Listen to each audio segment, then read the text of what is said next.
ਸ਼੍ਰੀ ਵਾਹਿਗੁਰੂ ਕਾ ਖਾਲਸਾ ਵਾਹਿਗੁਰੂ ਜੀ ਕੀ ਫਤਿਹ। दोस्तों,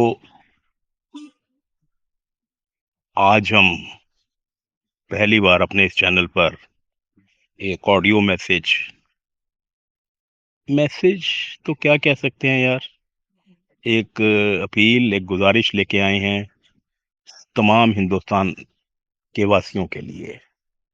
ये नहीं कि ये सिर्फ पंजाब तक महदूद है, ये हिंदुस्तान और हिंदुस्तान से बाहर जितने भी हमारे हिंदुस्तानी हैं उन सब के वास्ते है। दोस्तों, 300 साल पुरानी बात है। दशमेश पिता, साहिब कमाल, पीरों के पीर, पैगंबरों के पैगंबर श्री गुरु गोविंद सिंह जी ने एक ऐसी मिसाल कायम की है जो मैं समझता हूँ कि सारी दुनिया में नहीं है कहीं। जंगें तो हर एक राजा बादशाह करता है, हर एक किंग करता है, लेकिन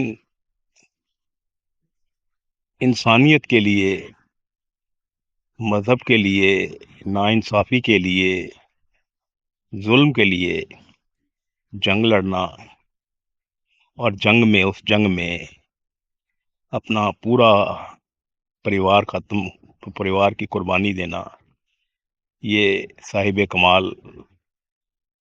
श्री गुरु गोविंद सिंह जी ने ही किया है। जैसा हम जानते हैं कि उनके 4 साहबजादे थे। 2 बड़े साहबजादे, बड़े तो क्या थे यार, एक 13 साल के थे, एक 15 साल के थे। चमकौर की गढ़ी में मुगलों से लड़ते हुए शहीद हो गए। 2 छोटे, 5 और 7 साल के फतेहगढ़ साहब, वहाँ के नवाब ने, वजीर खान ने दीवार में जिंदा चुनवा दिया गया और उन साहबजादों की दादी ये सदमा बर्दाश्त नहीं कर पाई और वो भी शहीद हो गई।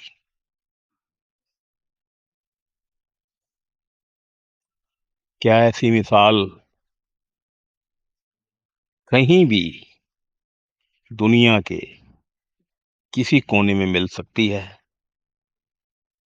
मैं दावे से कह सकता हूँ, ऐसी मिसाल, ऐसी शहादत, ऐसी कुर्बानी सारी दुनिया में कहीं नहीं मिल सकती।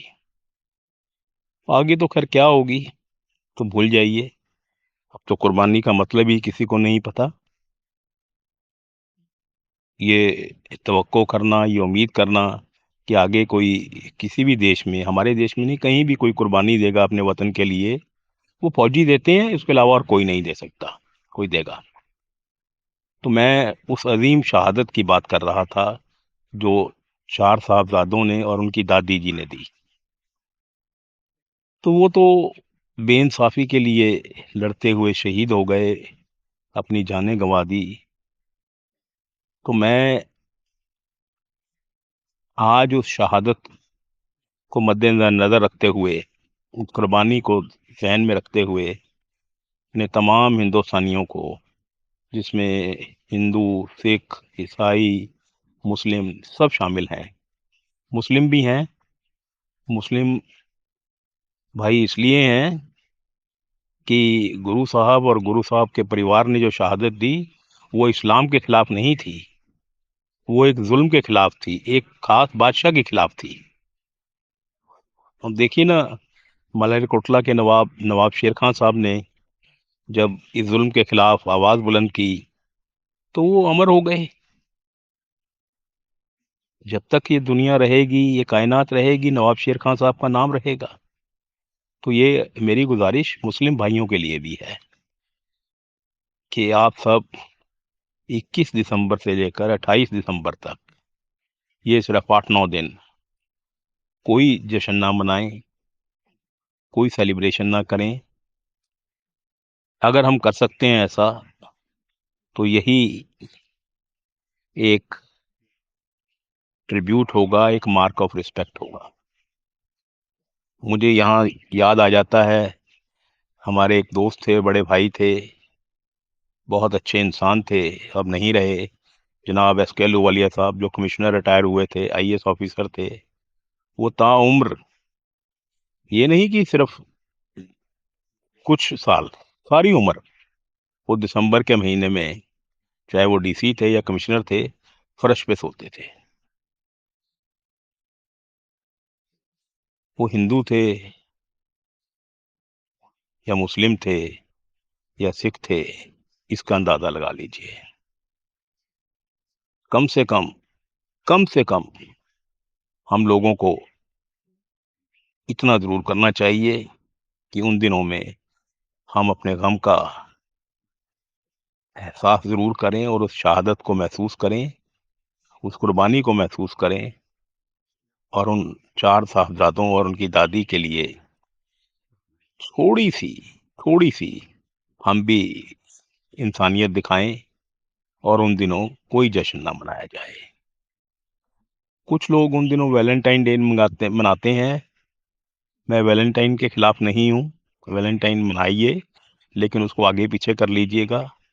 ویلنٹائن آگے پیچھے کرنے سے کچھ فرق نہیں پڑنے والا، شہادت آگے پیچھے نہیں ہو سکتی. میں نے کرسچنز کو بھی اپیل کی ہے، لیکن ان کو ساتھ میں یہ بھی میں گزارش کرتا چلوں کہ کرسچنز بھائی بہنوں کو کرسمس منانے کی پوری آزادی ہے، کیونکہ وہ اپنے رب کو، اپنے ییشو مسیح کو یاد کرتے ہیں، اور رب کو یاد کرنا سب سے بڑا ہمارا مذہب ہے، سب سے بڑا ہمارا دھرم ہے، چاہے کسی بھی مذہب سے ہم ہوں.